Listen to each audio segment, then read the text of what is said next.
yang akan kita bahas adalah materi tentang base farm storage dan fotosintesa. Ya, alhamdulillah semoga semuanya berada dalam keadaan sehat walafiat ya. Kemudian program ini adalah bentuk suatu pertanggungjawaban perusahaan ya, PT BES terhadap produk yang dipasarkannya, dan alhamdulillah produk pertanian sebagian besar dari 75 item lebih adalah masih penyumbang omset terbesar di PT BES. Jadi produk pertanian ini prinsip daripada owner, selama manusia ini hidup pasti tidak akan pernah berhenti untuk makan. Nah, sarana pertanian inilah yang disediakan oleh PT BES untuk mensejahterakan para petani. Nah, jika ada pertanyaan, dari mana segi sejahteranya? Jelas dari segi efisiensi biaya. Jadi kita mitra PT BES harus satu pemahaman, satu visi dan misi. Silahkan promosikan produk PT BES ini kepada para petani dengan menjual 4 keunggulan yang dimiliki oleh produk pertanian yang ada di PT BES ini. Yang pertama, sering saya menyampaikan bahwa produk pertanian PT BES adalah produk yang ramah lingkungan. Ya, tidak ada residu kimia sintetis berbahaya, tidak ada yang namanya pencemaran ya, sebagai polutan dan lain-lainnya tidak ada. Kemudian pastikan juga yang kedua bahwa setiap petani yang menggunakan sarana pertanian PT BES atau sering kita sebut best farming, maka di situ petani sudah diuntungkan di awal karena ada efisiensi biaya. Maka kuasai analisis biaya setiap komoditas supaya kita bisa masuk ke dalam mindset para petani selama ini ya, yang memang ada ketergantungan dengan menggunakan pupuk kimia anorganik dan pestisida kimia sintetis. Kemudian pastikan juga setelah adanya efisiensi biaya, setelah produknya ramah lingkungan, insya Allah akan ada peningkatan hasil. Karena memang nutrisi yang ada pada produk pertanian PT BES ini cukup lengkap ya untuk memenuhi kebutuhan hara makro primer, hara makro sekunder, dan hara mikro esensial setiap komoditas tanaman. Kemudian pastikan juga bahwa PT BES memiliki produk pertanian yang sangat praktis ya, yang bisa dibawa kemana-mana ya. Artinya produk ini simple, ya, tidak ada istilah sarana pertanian yang dibikin ribet. Makanya untuk produk eco farming pun kita tidak ada lagi istilah untuk difermentasi. Karena fermentasi itu adalah bagian daripada salah satu sumber kegagalan dalam aplikasi. Karena fermentasi ini sudah keluar daripada kaidah-kaidah ilmu biologi ya, yang harusnya fermentasi itu 14 hari menggunakan selang instalasi ya, 2 botol dihubungkan. Nah, itu dipikir-pikir ternyata produk kita sudah tidak marketable lagi ya.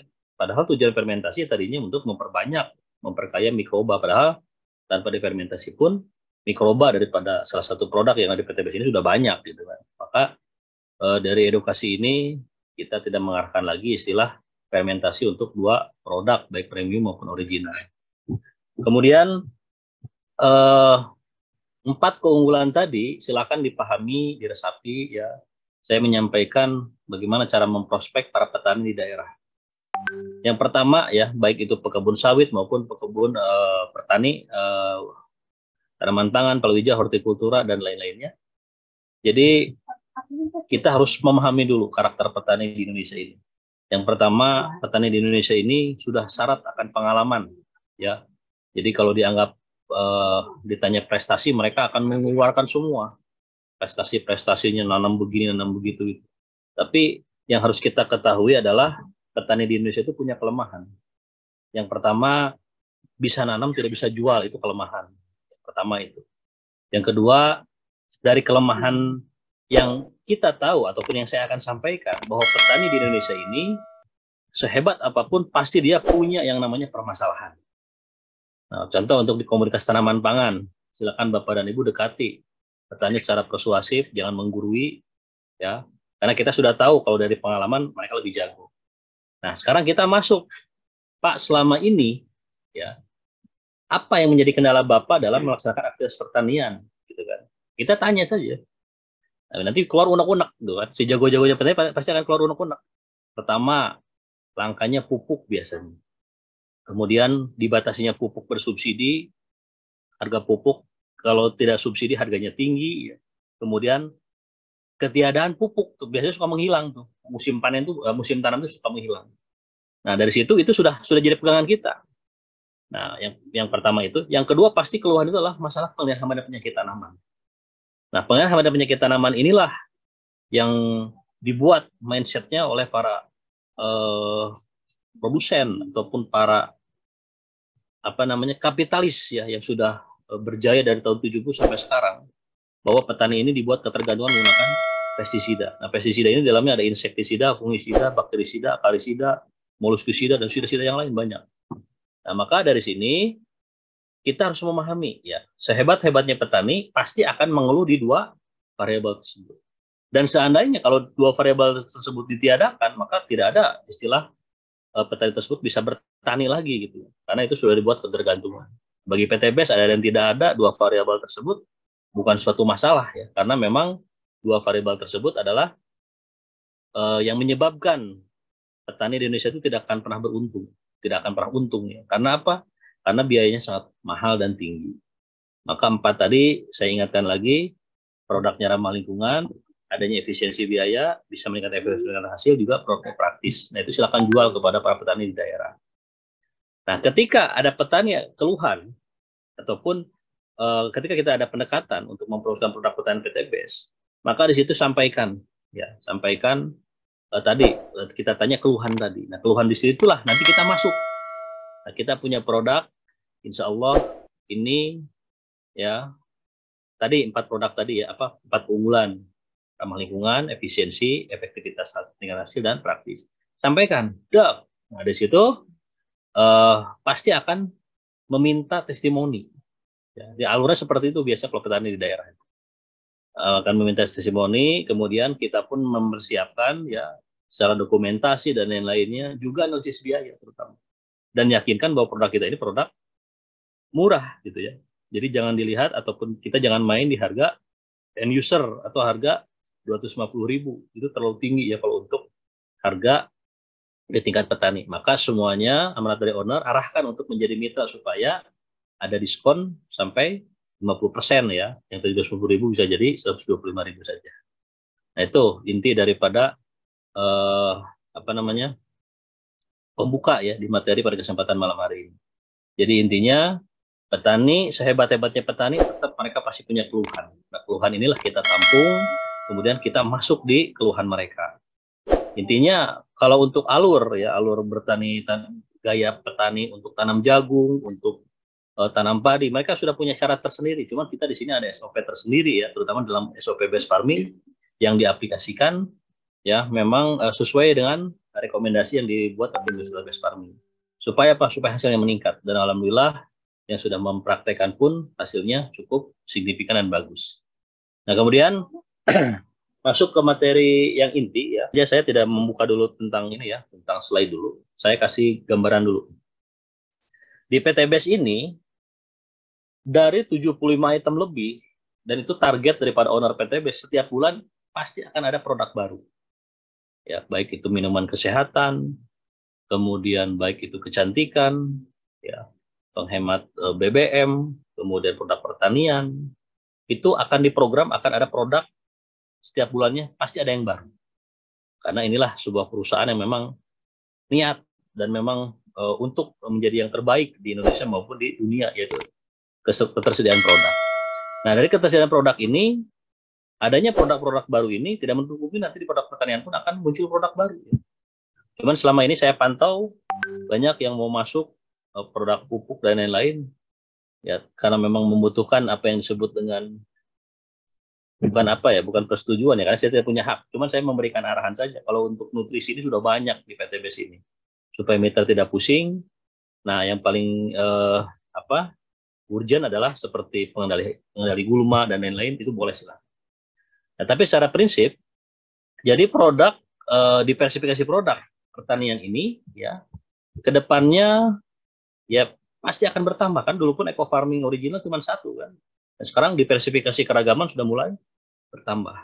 Nah, dari sini dari 75 item lebih, penyumbang omset sebagian besar adalah dari produk pertanian. Produk pertanian yang paling menyumbang omset tertinggi adalah di Best Farm Slow-release.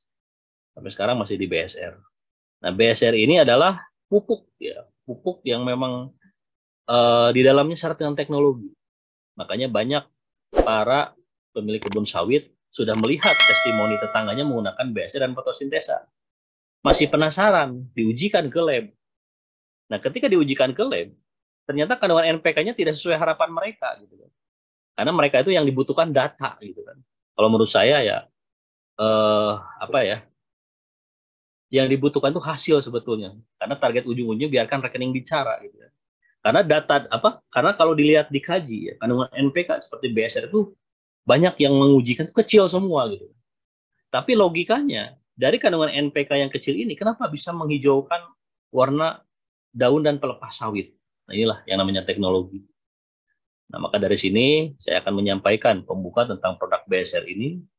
Yang pertama, ciri produk ini sudah banyak menebar manfaat di tingkat para pemilik perkebunan sawit ya. Yang pertama adanya repeat order. Repeat order adalah suatu parameter atau pembelanjaan ulang adalah suatu parameter di mana produk tersebut bisa menebar manfaat untuk petani tersebut. Tidak mungkin seorang petani pekebun sawit belanja ulang produk BSR kalau di situ tidak ada manfaatnya. Itu logikanya dulu ya. Kemudian produk BSR ini, ya produk BSR ini adalah produk yang memang dibuat yang kita kedepan adalah teknologi tepat gunanya. Karena memang sangat simpel. Simpel, cuma 1 on saja. Dan andai saja di Indonesia ini tidak ada aturan, kita dengan tim dari tim konsultan base farming, kita pun punya periset juga di belakang. Ada salah seorang dokter yang bisa membuat NPK itu dibuat cuma 1 kapsul saja untuk luasan 1 hektar padi. Cuman kan kebayang, itu kalau di launching pasti ditangkap gitu kan. Karena akan mengganggu usaha yang sudah ada gitu, usaha yang sudah berjalan. Nah, ini jangankan ini ya. Nah, BSR pun yang 1 on saja ini sudah mulai ramai dibicarakan dan mengundang polemik para ahli sawit, tanda kutip ya. Karena kalau ahli sawit ini yang betul-betul research peneliti sebelum mereka mengambil hipotesa ya atau hipotesis ya. Kemudian mereka pasti akan mencoba dulu. Setelah mencoba baru menyimpulkan.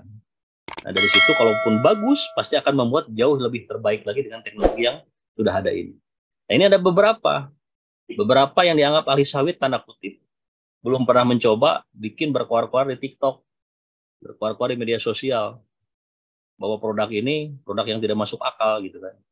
Karena ada korelasinya pemberian pupuk NPK organik yang berjumlah 8 sampai 12 kilo per pohon per tahun untuk TM1 misalkan 4 sampai 10 tahun. Kemudian setelah diaplikasikan yang bersangkutan itu tidak pernah mengujikan dan tidak pernah intinya mengobservasi produk ini, tapi bisa menyimpulkan kan, aneh gitu kan, jago gitu kan.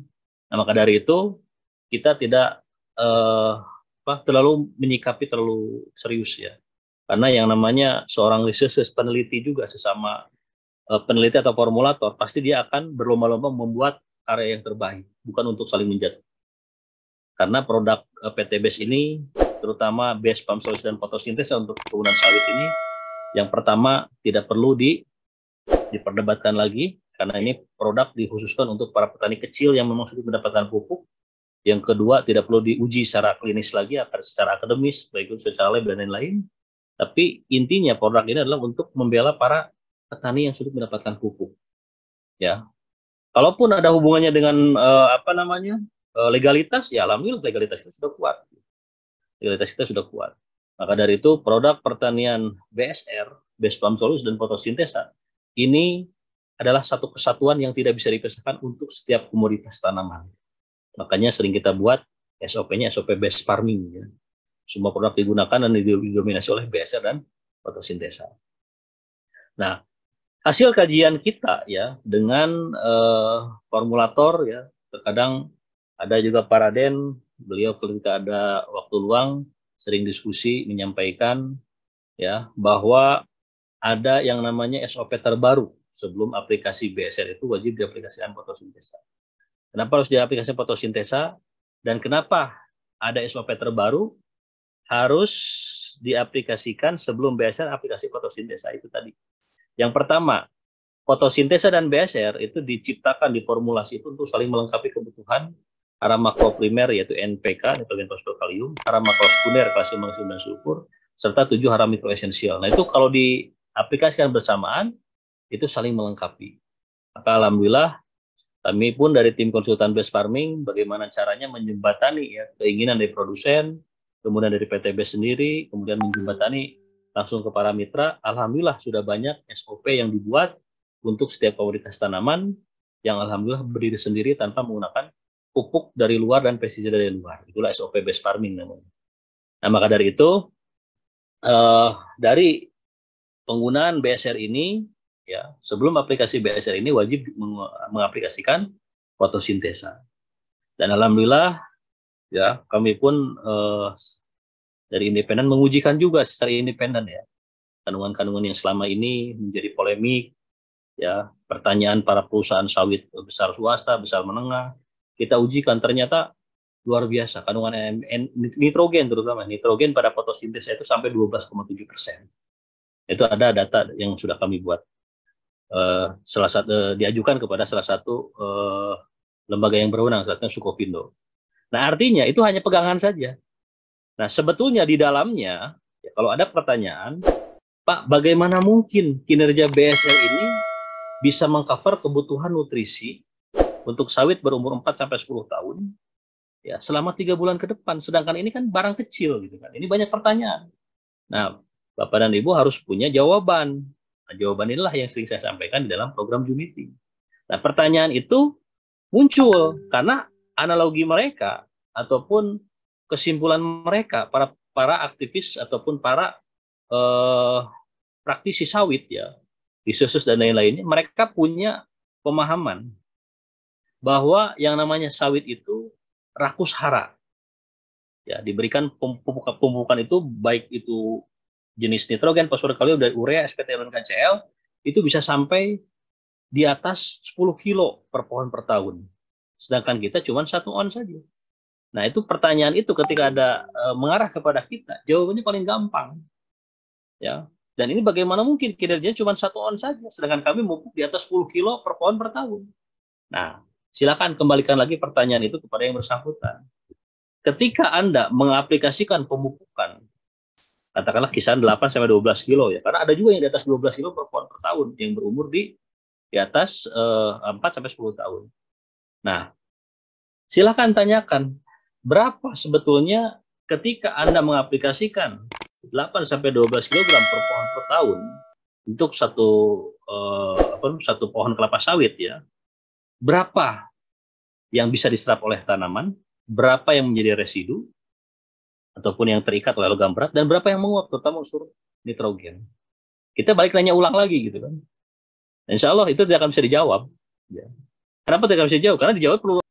Contoh, saya mengkaji yang namanya komoditas padi, itu dibutuhkan unsur nitrogen ya sampai dari 100 sampai 150 kg per hektar unsur nitrogen atau senyawa nitrogen untuk kebutuhan padi luasan 1 hektar. Ya, jadi Bapak dan Ibu yang baru belajar, jadi di dalam unsur hara ya yang dibutuhkan untuk setiap komoditas tanaman itu ada yang namanya hara makroprimer yang disebut dengan NPK, nitrogen, fosfor, dan kalium. Ada hara makrosekunder, kalsium, magnesium, dan sulfur. Itu kebutuhan kedua setelah NPK tadi yang dibutuhkan dalam jumlah besar untuk setiap komoditas tanaman. Yang ketiga baru hara mikroesensial, ada klor, mangan, boron, ferum. Ya. Itu. Nah, dari tahun 70 sampai sekarang dibuatlah mindset. Bahkan kami pun belajar kuliah dulu, kalau nanam padi tidak dicukupi kebutuhan nitrogennya sampai dari 100 sampai 150 kg per hektar ya, per hektar luasan padi dalam 1 hektar, maka pertumbuhannya tidak akan optimal. Nah, ini mindset dulu ya, dibangun oleh para produsen pupuk kimia sintetis. Nah, saya hitung-hitung. Ternyata ada rumus untuk mengetahui kebutuhan nitrogen tersebut. Yang pertama, kalau kita menggunakan unsur urea, ya, urea itu kan nitrogennya 46%. Maka ada rumus tersendiri, 100 per 46 dikali 150 kg nitrogen per hektar. Maka akan angka yang mendekati di sekitar 5-6 kintal. Kalau kita menggunakan urea yang jumlahnya, bobotnya, kandungan nitrogennya di 46%. Nah, kalau kita menggunakan NPK 1616 itu hampir 1 ton. Bayang nggak itu? Nah, jadi produk kita yang kecil ini tidak dianggap karena mindsetnya sudah dicemari duluan dari awal. Itu kan kandungan kecil, N-nya kecil, N-nya itulah yang terjadi yang namanya persaingan dagang juga. Nah, maka di sini saya akan meluruskan. Ternyata pemahaman-pemahaman itu hanya demi kepentingan penjualan pupuk kimia sintetis supaya cepat laku. Bayangkan dari tahun 70-an penggunaan NPK, nitrogen fosfokalium atau urea SPTM KCl untuk komoditas padi itu cuma 70 kg saja. Tahun 2000-an ketika saya masa kuliah, saya pun menjadi petani masih mengaplikasikan 250 sampai 300 kg saja. Urea SPTM KCl dicampur dengan Ponskan NPK 1616. Nah, sekarang tahun 2023 berapa? Di Kerawang sudah ada yang mulai mengaplikasikan sampai 7 kintal. Coba kebayang nggak? 7 kintal, dari 70 kilo sampai 7 kintal, 100 kali lipat. Tahun 70 sampai 2023 sekarang. Nah, pertanyaannya sekarang, kenapa kok inflasi terus gitu kan? Ada kenaikan terus. Nah, ternyata permasalahannya, bahkan ada juga para petani yang mengeluhkan pupuk yang dulu dengan yang sekarang berbeda, padahal sebetulnya sama saja. Yang tidak mampu untuk mengurai dan yang tidak mampu untuk memanfaatkan itu adalah tanah yang sudah tidak bisa lagi untuk mengurai zat-zat kimia sintetis tersebut. Maka dibutuhkanlah teknologi yang tepat guna. Yaitu salah satunya yang ada pada BSR dan fotosintesa. Maka diuntungkan. Termasuk eco farming yang premium, original, dan EcoPlan Protector pun ada yang namanya teknologi untuk membenahi tanah tersebut. Nah, maka dari itu inilah sebuah realita ya.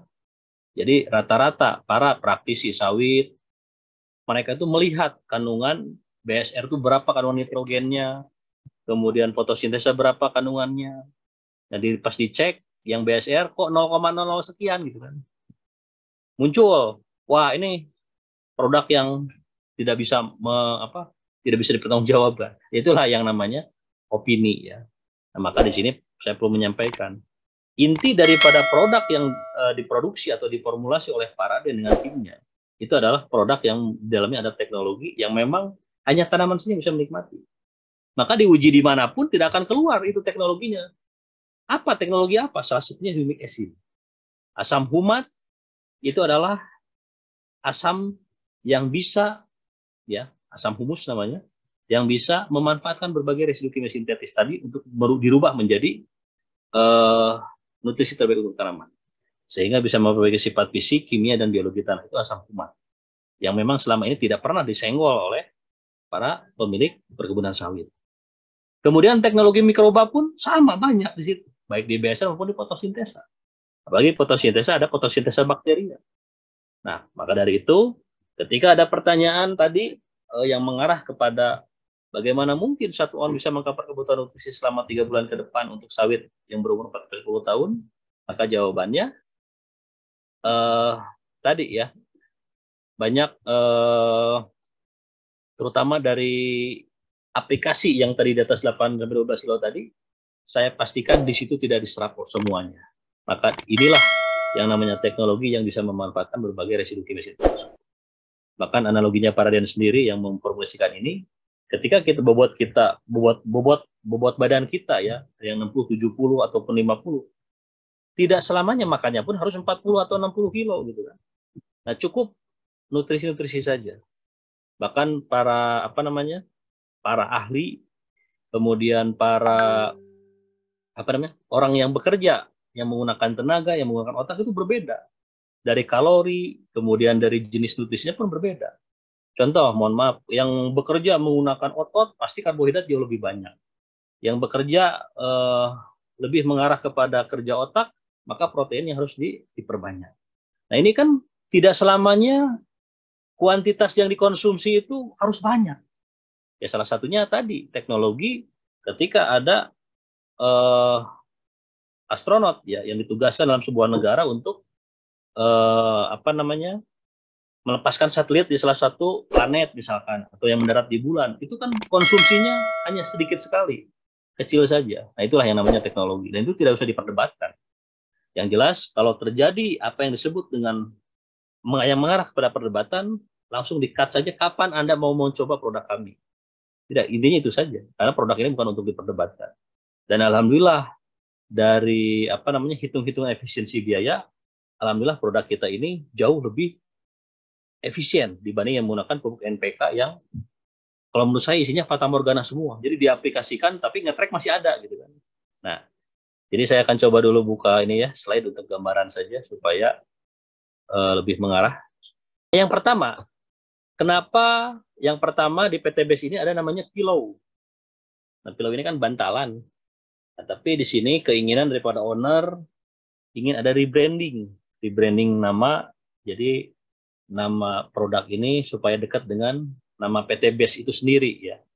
Nah, maka dari itu nama pillow ini beberapa bulan yang lalu diajukan ke Kementan untuk ada perubahan rebranding nama, maka dirubahlah menjadi nama Best Farm Slow Release ya. Tetap narasinya pupuk majemuk makro dan mikro dengan teknologi tepat guna.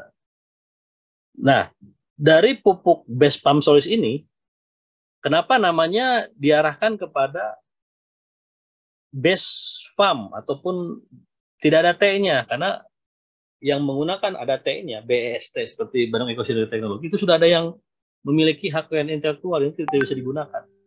Maka kita gunakan Best Farm ini adalah BSFARM, maka sering kita sebut dengan BSR. Nah, Best Farm Solution ini ya berdasarkan kajian daripada produsen, formulator, ini kualitasnya jauh lebih bagus dibanding pillow sebelumnya. Jadi ketika adanya rebranding nama, nah kesempatan daripada formulator untuk menambahkan dan ada yang dikurangi ya, terutama unsur hara mikro, kemudian ada unsur hara-hara yang dibutuhkan dalam jumlah besar, nah itu ditingkatkan. Jadi secara prinsip, jadi jangan ada lagi pertanyaan kenapa saya order pillow yang datang Best Farm gitu. Karena ini ya sangat lucu gitu. Padahal nama pillow itu sudah dirubah menjadi Best Farm, BSR ya yang sering kita sebut. Dan ini adalah alhamdulillah sampai sekarang pemegang omset terbesar adalah di produk ini. Karena produk ini adalah produk yang memang ketika bisa closing, itu belanjanya ratusan juta sampai miliaran. Berbeda dengan produk kecantikan, minuman kesehatan, ya jarang yang ada sampai closingan ratusan juta ya, atau miliaran. Tapi kalau ini ya sudah biasa gitu kan. Nah maka dari itu kita harus ambil momen, ya jangan sampai kita tidak tahu bagaimana cara pemasarannya. Dan produk ini alhamdulillah sudah kita masukkan ke SOP, yaitu untuk tanaman pangan, palawija, dan hortikultura. Ya, yang bisa diaplikasikan disemprot ke daun. Ini cukup efektif ya. Satu saset dilakukan dalam 15 liter air, semprot ke daun jam fotosintesis. Jadi padi pun akan berkembang. Ya. Kemudian teknologi yang ada pada BSR ini kontak dengan tanah, di tanah itu banyak residu kimia sintetis, itu pun bisa dimanfaatkan. Dan itu sah-sah saja. Maka ketika ada pertanyaan aplikasi BSR tiba-tiba ya 3 bulan ke depan ada tanda-tanda ya pelepah mulai menghijau, kemudian ada cikal bakal tanam buah segar di 100 hari pengaplikasian pertama. Ada yang menyangkal, itu kan pupuk sebelumnya. Nah itu paling enak tuh kalau ngomong orang kayak gitu ya. Nah sekarang pupuk sebelumnya itu dalam kondisi konsentrasi yang tinggi. Katakanlah sudah terjadi kejenuhan di dalam tanah. Katakanlah petani konvensional ya yang direkomendasikan oleh para ahli sawit sebelumnya. Jadi yang namanya sawit ini diaplikasikan pemupukan kimia sintetis di sekitar piringan. Piringan dibersihkan, ditabur-tabur urea seperti KCl di sekitar piringan, ya, yang jumlahnya bisa sampai di atas 10 kg per pohon per tahun. Nah itulah yang menjadi permasalahan penyebab di mana lahan tersebut menjadi pH-nya bersifat asam. Kenapa bisa terjadi pH bersifat asam? Karena tadi ketika air hujan turun terjadi genangan, kemudian di situ tidak ada yang namanya aerasi, pertukaran oksigen dan karbon dioksida, bakteri tidak ada, maka kondisi akan bersifat asam. Ketika kondisi bersifat asam di lahan tersebut misalkan di bawah 5,5, maka nutrisi sehebat apapun tidak mudah diserap oleh meristem perakaran yang ada di sekitar piringan sawit tadi. Ya, jadi itulah sedikit teori yang disampaikan ya, Jadi selama ini yang mengaplikasikan pupuk kimia sintetis yang ditabur-tabur sekitar piringan, ya faktanya ngetrek saja gitu kan. Padahal ngetrek ini harusnya tidak kan. Tapi itulah fakta yang terjadi karena terjadinya kejenuhan di sekitar piringan yang menyebabkan tanaman ngetrek di mana-mana. Karena alhamdulillah laporan meskipun musim ngetrek yang menggunakan BSR dan fotosintesa alhamdulillah masih bisa panen. Ya, maka dari itu produk ini alhamdulillah syarat dengan teknologi tepat guna.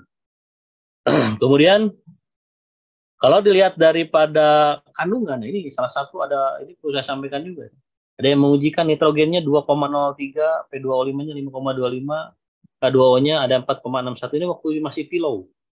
Waktu masih pilau. Nah, data-data ini saya pun alhamdulillah ada, tapi ya tadi ya, tidak harus dipublikasikan sebetulnya, tapi hanya diketahui saja.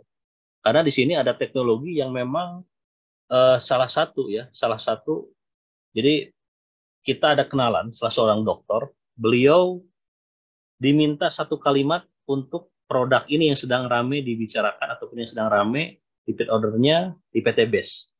Nah, seorang dokter ini menyampaikan apa adanya. Jadi yang bersangkutan menyampaikan produk ini adalah produk ya dulu waktu masih pilau ya. Produk ketika kontak dengan kelembaban yang ada di dalam tanah, maka kandungan unsur haranya akan semakin meningkat.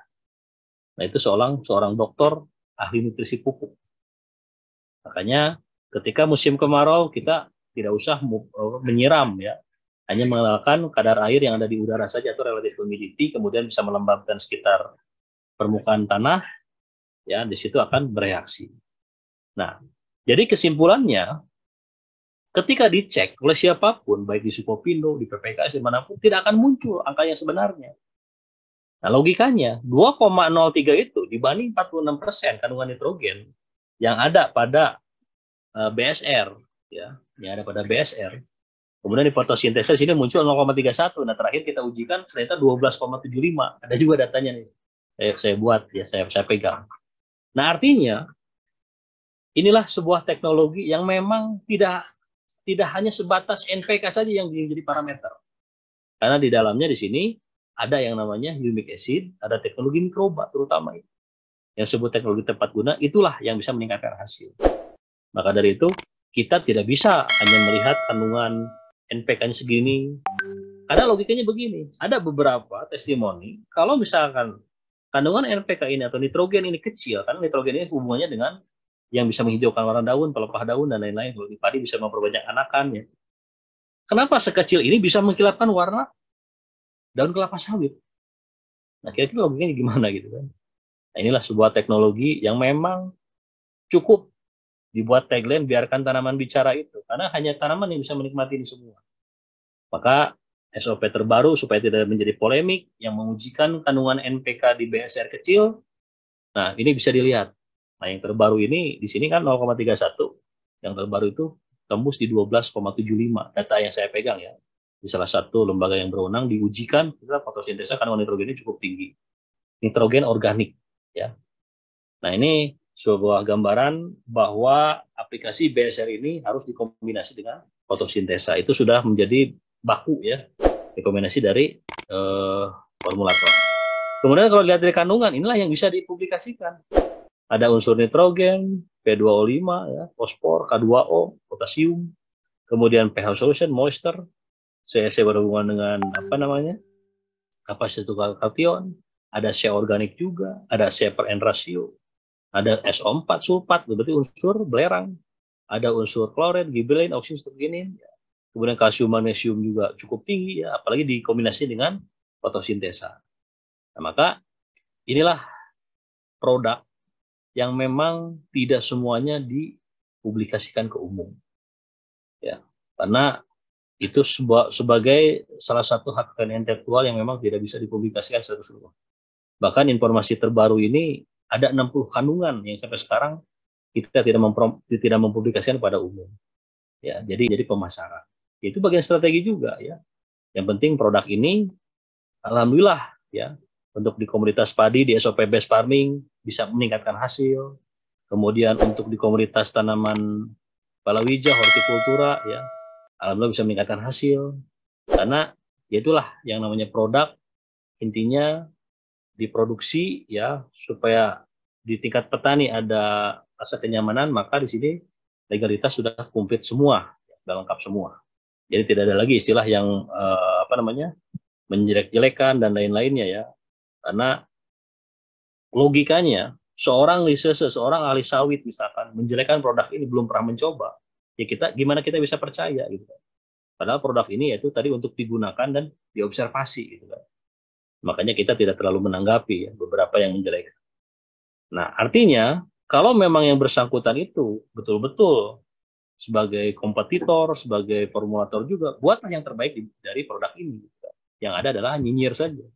Maka tidak usah ditanggapi. Dan alhamdulillah sampai sekarang omset tertingginya ada di produk ini, masih memimpin ya.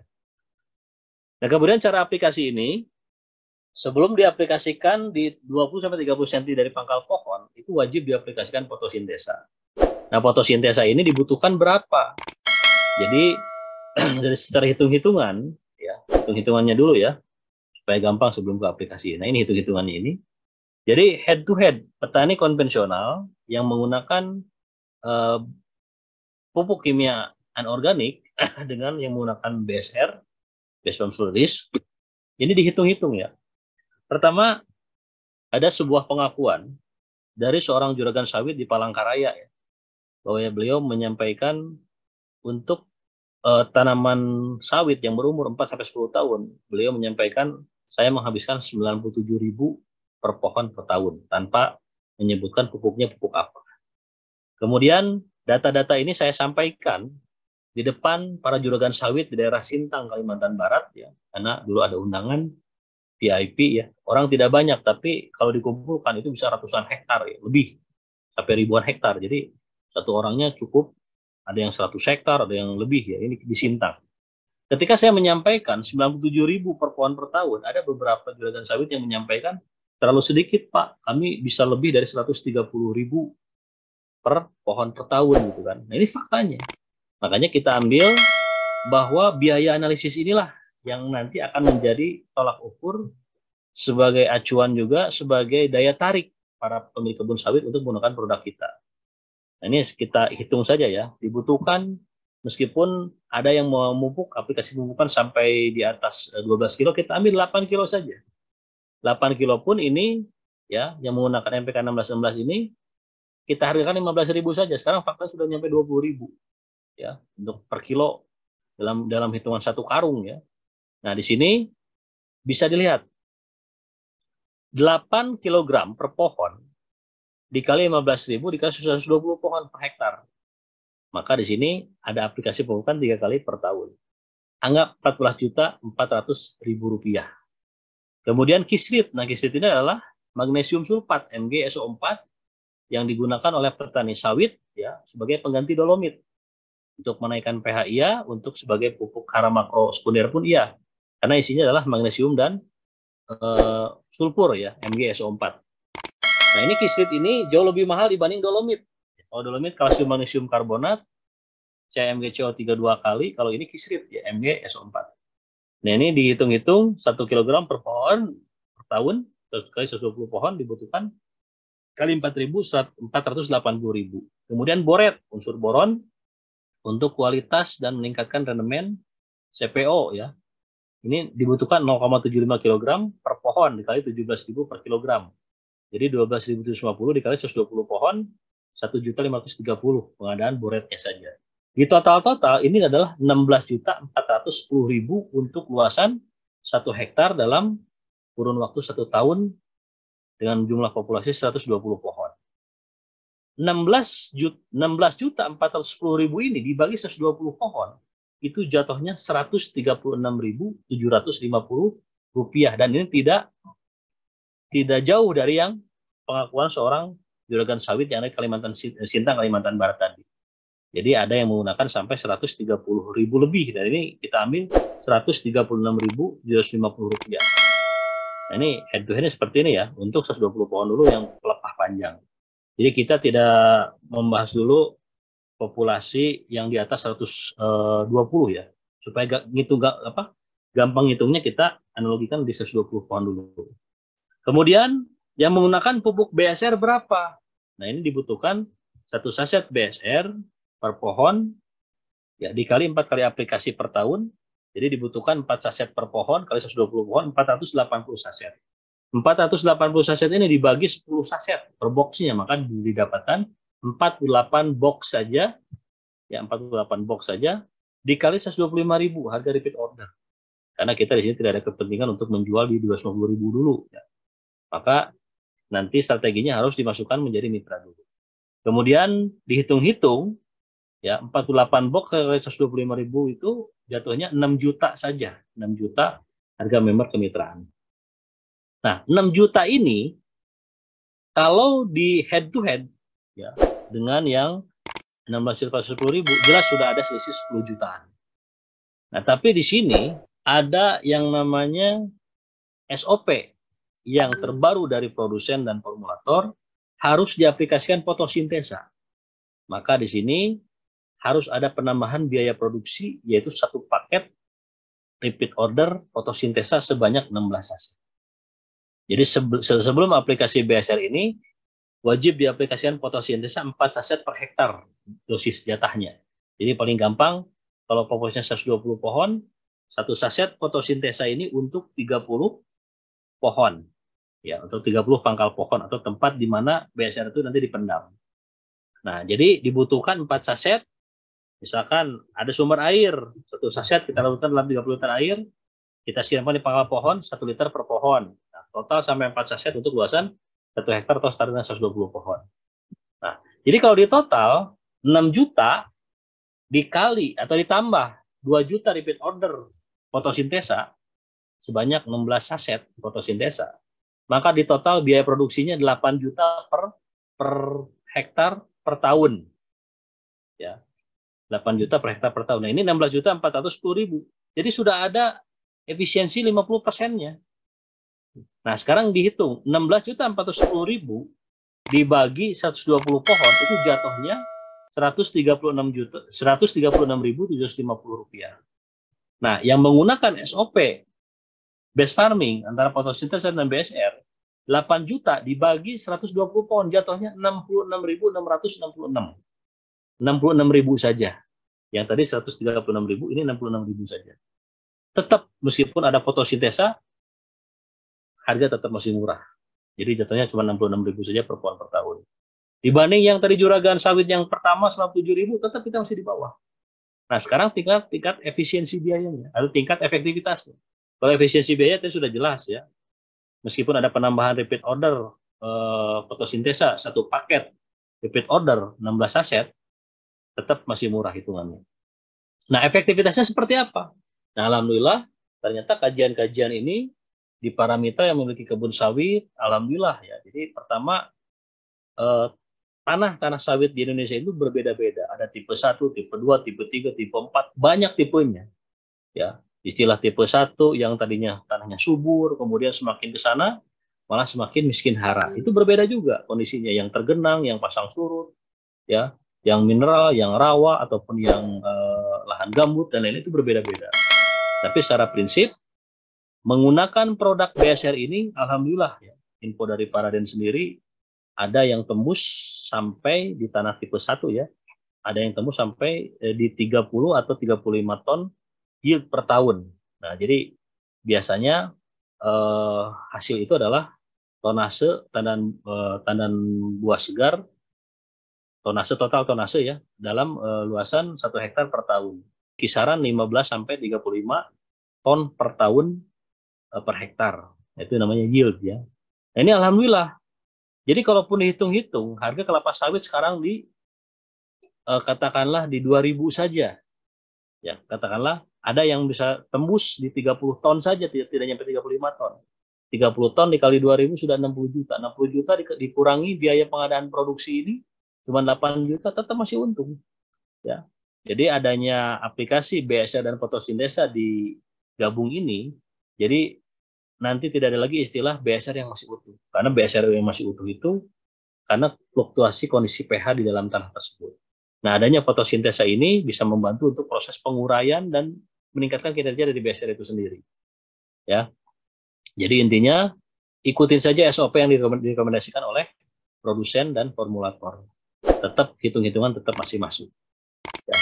Karena jangankan BSR, ketika kondisi fluktuatif pH dalam kondisi curah hujan tinggi dan lain-lain, jangankan BSR, pupuk kimia terbaik pun, kimia sintetis terbaik yang diaplikasikan di tanah, itu tidak akan direspon oleh tanaman. Karena pH bersifat asam tadi di bawah 5,5. Nah, adanya strategi pengaplikasian BSR dan fotosintesa ini adalah sebuah terobosan, ya, ketika ada polemik nanya nitrogennya berapa, nah maka di situ dilengkapi dengan fotosintesa, insya Allah tidak akan menjadi polemik lagi. Ya, padahal sebetulnya BSR saja di sini kandungannya udah cukup ya, karena di dalamnya ada teknologi yang bisa menaikkan unsur hara ketika kontak dan kelembaban yang ada di dalam tanah tadi. Makanya ada kandungan yang disebut moisture, pelembab yang ada di dalam BSR itu sendiri. Ya, jadi secara prinsip aplikasi yang tadi saya sampaikan, sebelum aplikasi ini, maka diaplikasikan dulu fotosintesis sekitar pangkal pohon atau di titik yang akan dibendam BSR itu sendiri. Ya.